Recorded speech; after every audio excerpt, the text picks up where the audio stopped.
नमस्कार मंडळी, सगळ्यांना श्री स्वामी समर्थ.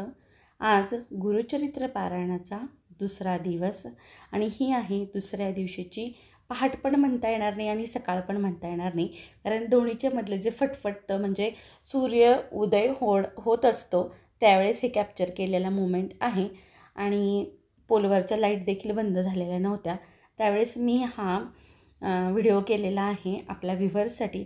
अतिशय सुंदर आणि रम्य अशी सकाळ असते ज्यावेळेस गुरुचरित्र चालू असतं, कारण पहाटे उठण्यात येतं आणि ही सकाळ अनुभवण्यात येते. एरवी आपण कामाच्या व्यापामुळे कधीकधी पाहत नाही आजूबाजूला काय चाललं आहे, पण जेव्हा आपण पहाटे उठतो आणि तयार झालेलो असतो तेव्हा ही रम्य सकाळ पाहण्यातला आनंद वेगळा आहे. आणि हे आपल्या अंगणातली फुले झाडे आहेत बरं का.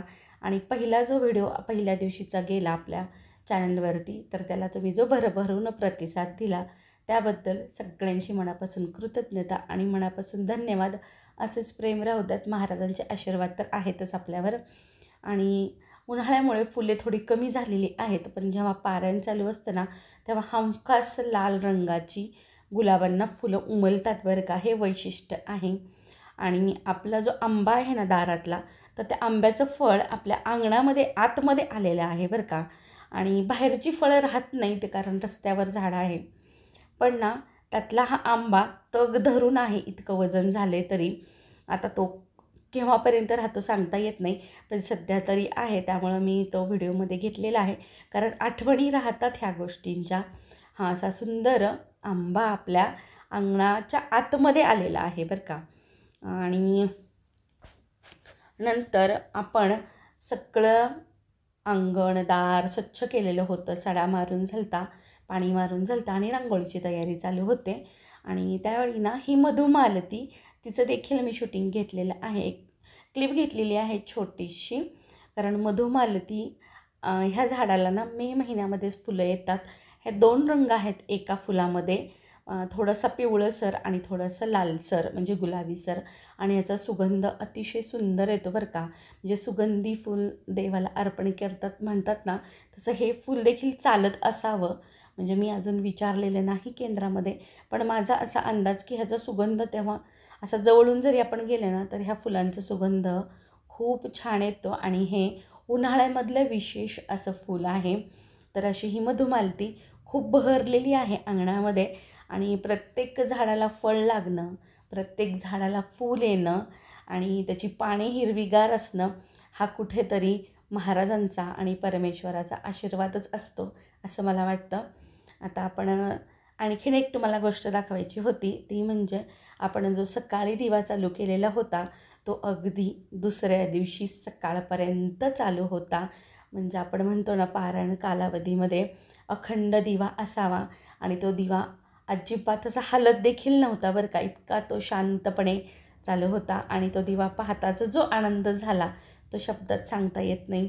कारण जेव्हा गुरुचरित्र किंवा कोणत्याही ग्रंथाचं पारायण चालू असतं ना तर आपलं निम्म लक्ष दिव्याकडं असतं की कुठून हवा लागू नये किंवा कुठून तो दिवा हलू नये. पण आपला दिवा अतिशय शांत असा जळत होता. आणि त्यानंतर मी काढली होती रांगोळी, तर ही आहे बघा अंगणातली. आणि मी शक्यतो साधीसुधी काढते, पटकन होणारी काढते बरं का. आणि लाल आणि पिवळा रंग मी नेहमी भरते, तर त्यामध्ये गायत्री पद्म, गोपद्म, लक्ष्मी पद्म आणि स्वस्तिक असतं. उंबऱ्याची पूजा, नंतर आपल्या तुळशीची पूजा असते. इथे क्षमा असावी, माझा एक क्रम चुकला सांगताना. आधी तुळशीची पूजा, नंतर आपल्या उंबराची पूजा, म्हणजे उंबरा असतो आपल्या प्रवेशद्वाराचा तो, त्याची पूजा करून देवपूजा करायची. आणि आपण नंतर जे काही आपलं पुढचं देवाचं असेल किंवा घरातलं असेल ते चालू करायचं. तर हा क्रम असा आहे: तुळशीची पूजा, उंबराची पूजा आणि नंतर देवपूजा. देवपूजा झाल्यानंतर हे आपले महाराज आहेत आणि महाराजांना स्नान घातलं, श्रीसूक्त, पुरुषसूक्त, फलश्रुती आणि श्रीयंत्रावर व्यंकटेश स्तोत्राचा जलाभिषेक हे रोजची सेवा असते. महाराजांना स्नान घातल्यानंतर वस्त्र परिधान केले सर्व देवांचे आणि महाराजांना साखर घातलेलं दूध गरम केलं होतं, ते कोमट दूध महाराजांना फुलपात्रामध्ये दिलेलं आहे. आणि एकदम कडक दूध द्यायचं नाही आणि थोडंसं कोमट करूनच द्यायचं बरं का, कारण आपण पण पिऊ शकत नाही ना, मग आपले महाराज कसे पितील. मग ते गरम देताना पण भीती वाटते बरं का, की महाराजांना पोळेल म्हणून आता. आणि नंतर अशी सुंदर पूजा झालेली आहे. आणि 2 उदबत्त्या लावायच्या जेव्हा आपल्याला सेवा चालू करायची असते नेहमी. आणि गुरुचरित्र पारायण चालू असेल तेव्हा अखंड तुपाचा दिवा चालू ठेवायचा. आणि तेलाचा दिवा तर आपला अखंड ज्योत आहेच. आणि अशी छान आपली पूजा झालेली आहे. आणि नंतर देवपूजा झाली की मी घरच्यांचे चहा, दूध किंवा स्वयंपाक हे थोडंफार पाहते 10:30च्या आरतीपर्यंत. जमेल तेवढं म्हणजे त्यांचं पहिल्या प्रहरातलं खाणं आणि जे काही आहे ते व्हावं. आणि नंतर बाकीचं वाचनानंतर असं माझं गुरुचरित्रामधलं रुटीन असतं. तर 10:30च्या आरतीची मी तयारी केली घरच्यांचं करून. आणि आरती करते वेळेसच मालकांचे 2 मित्र 10:30च्या आरतीच्या वेळेस आले. यवतमाळवरून आले ते. धाराशिवमध्ये त्यांच्या पाहुण्यांचं लग्न होतं म्हणून. मग ते आरती चालू असताना आले होते. मग मला त्यांना विनमुख पाठवू वाटेना. आरती करून घेतली, त्यांचं चहा नाश्ता करून घेतला. आणि नंतर मी 10:30च्या आरतीनंतर त्यांचा चहा नाश्ता झाल्यानंतर एक 11:45 दरम्यान वाचायला बसले. परत 12 ते 12:30 परत बंद ठेवलं. आणि 12:30 नंतर परत 3 वाजेपर्यंत कंटिन्यू केलं. असं माझं आजच्या पारायणाला 3 वाजले. तर आज होते 10 पासून 21 अध्यायापर्यंतचे अध्याय. तर भावार्थ थोडक्यात समजून घेऊया. तर 10व्या अध्यायामध्ये काश्यप गोत्रातील वल्लभेश व्यापारी ब्राह्मणाची कथा आहे. कुरवपूर निवासी श्रीपाद श्री वल्लभाच्या आशीर्वादाने तो कसा वाचला ही कथा आहे. 11व्या अध्यायामध्ये सतशील शिवभक्त माधव आणि पतिव्रता अंबा भवानी यांच्या घरी नरहरी बालकाचा जन्म झालेला आहे. नंतर 12व्या अध्यायामध्ये बालक नरहरी यांना नरसिंह सरस्वती या नावाने ओळखले जाऊ लागले ही कथा आहे. 13व्या अध्यायामध्ये पोटशूळ अध्याय आहे ह्या अध्यायाच्या वाचनाने पोटदुखी कमी होते असं महत्त्व आहे. अहो, गुरुची कृपा असेल तर जन्मजन्मांतरीचे दोष जातात. तिथे शारीरिक व्याधी कुठून राहणार आहेत. नंतर पुढच्या अध्यायामध्ये सायनदेवाने केलेल्या पूजनाने गुरु नरसिंह सरस्वती महाराज संतुष्ट होऊन त्यांना अभयहस्त देतात. 15व्या अध्यायामध्ये श्री गुरूंचा महिमा प्रगट झाला, त्यामुळे अनेक लोक त्यांच्या गुरूंच्या भजनी लागले. 16व्या अध्यायामध्ये धौम्य ऋषी यांचे 3 शिष्य गुरुसेवेमध्ये कसे पात्र आहेत याची रेडा आणि गाड्याची कथा आहे. 17व्या अध्यायामध्ये जगन्माता भुवनेश्वरी देवीला जीभ छाटून अर्पण करणाऱ्या ब्राह्मणाची कथा आहे. 18व्या अध्यायामध्ये ब्राह्मणाच्या अंगणातील घेवड्याच्या वेलाची कथा आहे. त्यामुळे आपण समाप्तीला घेवड्याच्या शेंगाचा नैवेद्य करतो. नंतर 19व्या अध्यायामध्ये औदुंबर वृक्षाची सेवा आणि त्याचं महत्त्व आहे. नंतर पुढील अध्यायामध्ये औदुंबर वृक्षाजवळ नरसिंह सरस्वती गुरूंचं गुप्तपणे रूपाने अस्तित्व असते. तिथे श्रद्धेने यथाविधी पूजन केल्याने पूर्वजन्माजन्मांतरीचे पाप नष्ट होतात ही कथा आहे. नंतर 21व्या अध्यायामध्ये भस्म महिमा आहे. ब्राह्मण पत्नीच्या मृत मुलाला गुरूने जिवंत करून कसं त्याला भस्म लावून उठवले ही कथा आहे 21व्या अध्यायात. तर असे थोडक्यात सांगितले मी आजचे 21व्या अध्यायापर्यंतचा भावार्थ. ज्या लोकांना बसणं झालं नाही गुरुचरित्र वाचनासाठी त्यांच्यासाठी ही थोडीशी सेवा आहे. जर तुम्हाला भविष्यात कधी प्रसंग आला तर नक्की गुरुचरित्र वाचा, कारण गुरुचरित्र हा ग्रंथ 5वा वेद मानला जातो. आणि अतिशय पुण्यवान आहेत ती लोक जे गुरुचरित्र वाचतायत, ऐकतायत. गुरुमाऊलींनी आपल्याला ह्या सेवेमध्ये सामावून घेतलं, स्वामींच्या सेवेमध्ये सामावून घेतलेला आहे आणि आपल्या हातामध्ये गुरुचरित्र हा ग्रंथ पोहोचवलेला आहे. त्यामुळे नक्की भविष्यात जर तुम्हाला संधी मिळाली तर अवश्य गुरुचरित्र वाचा, असं हे गुरुचरित्राचं महत्त्व आहे.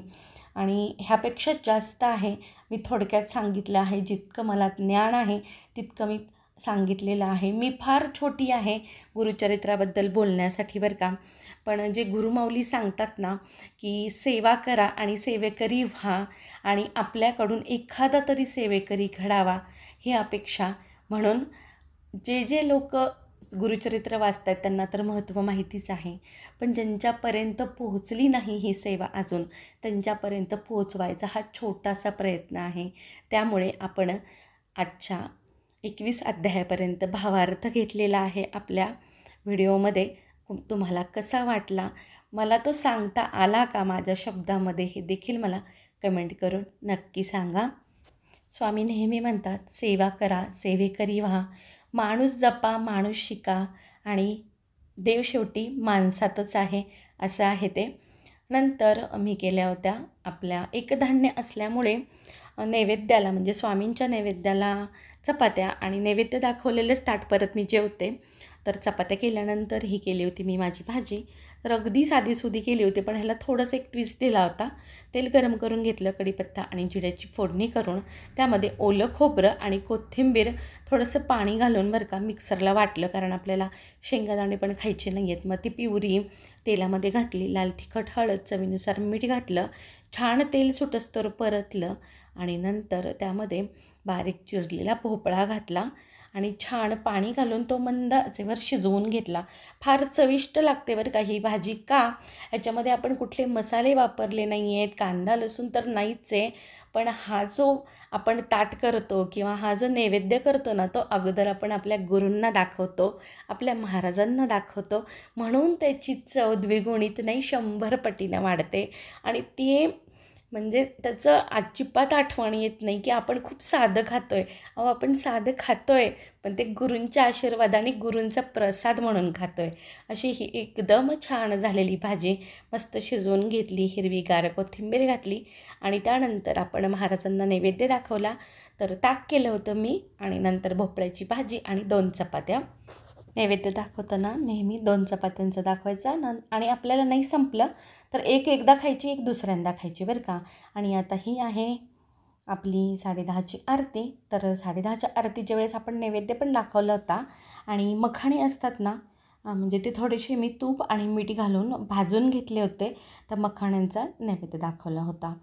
तर आपल्या सकाळच्या आरतीमध्ये गणपतीची आरती, स्वामींची आरती, दत्तगुरू महाराजांची आरती, नंतर आईसाहेबांची आणि खंडोबांची आरती, ह्या आरत्या घेतल्या.